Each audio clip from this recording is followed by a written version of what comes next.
Hey, bien bonjour! Si je vous fais cette vidéo, c'est pour vous parler des dernières choses que j'ai regardées, que j'ai visionnées. Eh bien, je vais vous parler de la première chose que j'ai vue, c'est-à-dire Hunger Games tome 4.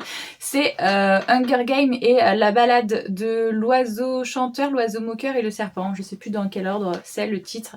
C'est tout simplement le préquel de Hunger Games qui se focus sur Snow, sa jeunesse et comment il est devenu celui que l'on connaît maintenant. Pour vous le dire très clairement, j'ai lu le Hunger Games, il est là, l'année dernière, je crois bien, et j'avais adoré parce que j'adore justement les histoires qui vont en arrière, mais qui nous permettent surtout de mieux comprendre la psychologie d'un personnage et d'un personnage surtout antagoniste, hein, celui-là qui est considéré comme le mal, de comprendre comment il en est arrivé à ce qu'il en est. Ne pas excuser évidemment parce qu'il y a des choses qui sont impardonnables, la plupart des actes de Snow sont impardonnables, mais de comprendre comment on en est arrivé là, puisque moi je pars du principe que on ne naît pas mauvais, on le devient tout simplement, et comprendre quel a été le moment, quel a été le déclic et le pourquoi du comment on en est arrivé là. Donc voilà, très clairement, là ça se passe, du coup on est genre 50 ans avant le Hunger Games que vous connaissez là maintenant. On a un premier petit début où on nous montre justement, juste après la guerre, comment était le Capitole et donc l'état de détresse dans lequel la famille Snow se trouvait. On nous fait un tout petit, en gros, épilogue pour nous montrer voilà, pourquoi les Hunger Games ont été créés. Du coup, on arrive quasiment 10 ans plus tard, où justement il y a les 10e Hunger Games. On se rend compte que ça ne fonctionne pas aussi bien qu'au début. Les gens regardent de moins en moins, et donc on voudrait trouver un concept qui permet que le Capitole fédère autour des Hunger Games. Et donc on va demander aux jeunes, c'est des lycéens, puisqu'après ils vont à l'université, donc pour nous, des jeunes lycéens, de trouver une idée pour faire en sorte que les Hunger Games deviennent un jeu réellement et que les gens y adhèrent. Et donc c'est évidemment Snow qui, pour redorer le blason de sa famille, qui était immensément riche et fortuné, mais qui depuis la guerre vivote très mal, chaque élève va devenir mentor d'un tribut et donc va devoir faire en sorte que le show soit de plus en plus regardé. Et donc, comme il s'appelle, notre cher Snow va se retrouver avec la fille du district 12, autrement dit la pire des pires, puisque très clairement dans les districts, entre les deux tribus, le tribu femelle et le tribu mâle, c'est toujours le tribu mâle qu'on considère le meilleur, évidemment. Et en plus, plus on descend dans les districts, moins les districts sont guerriers, ils sont plus fermiers, mineurs, enfin voilà, ils sont pas du tout faits pour le combat, donc ils ont moins de chances de gagner. Donc lui, Snow, a le dernier district, donc le moins bon, et en plus il a une fille de district, donc il est sûr de perdre à tous les coups. Mais il y a une personne qui va venir lui expliquer que là, on ne veut pas qu'elle gagne, mais on veut qu'elle fasse le show. Donc du coup, il y a toute une histoire qui va s'entremêler entre ces deux personnages qui veulent tous les deux qu'elle gagne, mais pour des raisons radicalement différentes. Je vous spoile pas, évidemment, mais les événements ne vont pas exactement se passer comme prévu. Et Snow, du coup, va s'être confronté à pas mal d'épreuves, à pas mal de dilemmes qu'il va réussir plus ou moins à gérer, et c'est vraiment intéressant. Enfin, moi j'ai adoré, franchement, je peux pas vous dire autrement. J'ai passé les 2h30 du film scotché en adhérant, et c'est assez rare d'ailleurs. Quand on est sorti du cinéma, le premier truc que Cynthia m'a dit, c'est alors qu'est-ce qu'on a pensé, et quand je lui ai dit que j'étais satisfaite, elle m'a regardé en mode tu n'as rien à dire, alors que je suis la première à toujours critiquer, pointiller sur les petits détails et tout et tout. Et là, c'est vrai qu'il m'avait fallu toute la nuit pour cogiter, pour me remettre en question et me dire mais qu'est-ce qui ne va pas? Ok, ça fait 1 an que j'ai lu le bouquin, donc je n'ai peut-être pas tous les détails aussi frais, il y a peut-être des choses qui me sont passées outre, mais j'ai trouvé que le jeu d'acteur était assez bon, que le rythme était assez dynamique, qu'ils n'ont pas fait de gros oublis importants, de grosses étapes qui pouvaient expliquer le pourquoi du comment certaines choses. Non, franchement, j'avais rien à reprocher. Et donc, les seuls petits reproches que je peux faire, ce sont vraiment des détails. Pour moi, il y a 2 petits reproches que je peux faire. C'est, alors, comme je dis, le jeu d'acteur était très bon, mais les acteurs en tant que tels, je ne les imaginais, mais pas du tout comme ça, les personnages. Que ce soit, comment elle s'appelle ah merde, j'ai perdu. Lucy. Lucy Gray, je ne l'imaginais pas du tout comme ça. Le fondateur le fondateur de Hunger Games, qui est joué par l'acteur de Tyrion, pareil, je ne le voyais pas du tout comme ça. Et la scientifique qui fait les expériences bizarres pour le Hunger Games, je ne l'imaginais pas du tout comme ça. Là, il y a eu, je pense, beaucoup de questions de représentativité, et c'est très cool, mais voilà, c'est le seul petit bémol que je pourrais mettre, c'est que les acteurs ne correspondaient pas à l'image que je m'étais fait des personnages dans le bouquin, mais sinon, en vrai, enfin, c'est vraiment pour pinailler. Et deuxième chose aussi qui m'a interpellée, mais après coup, c'est un moment, le présentateur fait une présentation météo, et je trouve que la carte de Panem, du coup, ne représente pas l'idée qu'on s'en fait, tout simplement parce que souvent on nous explique justement que les districts du coup sont catégorisés par numéro, et que le district 12 c'est le plus loin, tout simplement. C'est ça qu'on n'arrête pas de nous rappeler, que le district 12 il est au fin fond du pays, que c'est le plus loin, que c'est pour ça qu'il met énormément de temps quand on fait, je sais plus si c'est avec Katniss, quand on fait la promo là de Hunger Games, elle met le plus de temps à arriver à son district parce que c'est le plus loin. Et là, comment était représentée la carte? On avait très clairement la carte des États-Unis, et il était genre juste en dessous de New York. Alors, je ne m'y connais pas assez en géographie, mais vous voyez, il était du coup sur la côte est, et il était pas loin de New York et tout ça. Alors, je sais pas, voilà, comme je vous ai dit, je ne m'y connais pas en géographie, mais moi, je le voyais vraiment genre à la place du Texas, enfin, voilà quoi, au fin fond des États-Unis. Et visiblement, non. Donc, après, je pense que c'est peut-être plus au niveau des ressources. Au niveau historique, peut-être que tout ce qui est minier aux États-Unis était plus ancré dans cette région-là, et que le Texas, lui, c'est plus pétrole, céréales, j'en sais rien, je ne connais pas assez en économie et tout ça. Mais voilà, du coup, je trouvais cette carte un peu bizarre. Mais sinon, la bande-son est géniale. Les références aux anciens films sont dans le bouquin et ont bien été respectées. Il y a des noms comme ça qui pop par-ci, par-là. Les musiques, évidemment, sont génialissimes.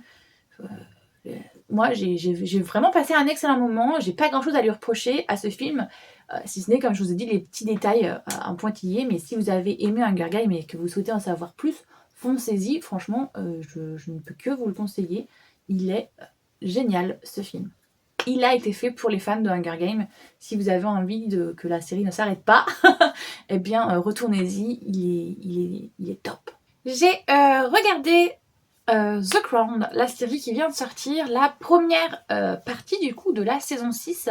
D'ailleurs, j'étais très désagréablement surpris quand j'ai vu qu'il ne donnait du coup que 4 épisodes au mois de novembre. Et du coup, j'étais en mode, c'est un scandale, comment ça se fait qu'il n'y a que 4 épisodes alors que d'habitude dans les saisons, il y en a une dizaine. En plus, j'ai vu que les longueurs n'étaient pas toujours respectées. Genre le 1, il fait 51 minutes et le 2, il en fait 39. Donc là, je me sentais un peu très clairement arnaquée. Mais en ayant regardé les 4 épisodes, j'ai vu qu'à la fin, ils annoncent du coup une deuxième partie au mois de décembre. Je ne sais pas pourquoi ils ont fait cette découpe. Je vous avoue que je me pose beaucoup de questions. Est-ce que c'est un rapport avec du coup la mort de la reine, et est-ce que c'est à cause du coco? Est-ce que c'est à cause de certains peut-être acteurs qui ont eu des problèmes judiciaires? Je n'en sais rien. Ni peut-être d'ailleurs à cause de la grève des acteurs, réalisateurs qu'il y a eu à Hollywood, je n'en sais rien non plus. Mais tout compte fait, on aura du coup 2 arcs assez différents, puisque dans la première partie, on est surtout autour de Lady Di, sa fin de vie, et surtout évidemment sa mort, que tout le monde connaît, à Paris. Et la deuxième arc, du coup, qui est annoncée pour décembre, on est plus autour de William, qui entre à l'université, donc on aura sûrement la rencontre avec Kate, et on voit les prémices d'un mariage.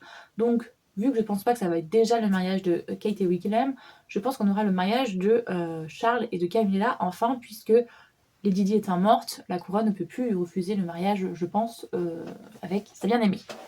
Bon, je pense que vous avez dû le comprendre vu ce que je viens de vous résumer, mais si vous ne connaissez pas The Crown, c'est une série qui retrace la vie de la famille royale d'Angleterre. Plus précisément, on commence la première saison avec l'institution, très clairement à partir du moment où le père d'Elisabeth reprend la couronne derrière son père, et du coup qu'elle devient l'héritière au trône. Là, normalement, c'était pas elle, puisque c'était le frère de son père qui devait qui devait régner, et finalement, vu qu'il comment on dit, il lâche son trône. Je sais plus c'est quoi le terme exact, mais voilà, en gros, il décide de ne pas devenir roi puisqu'il veut épouser celle qu'il aime.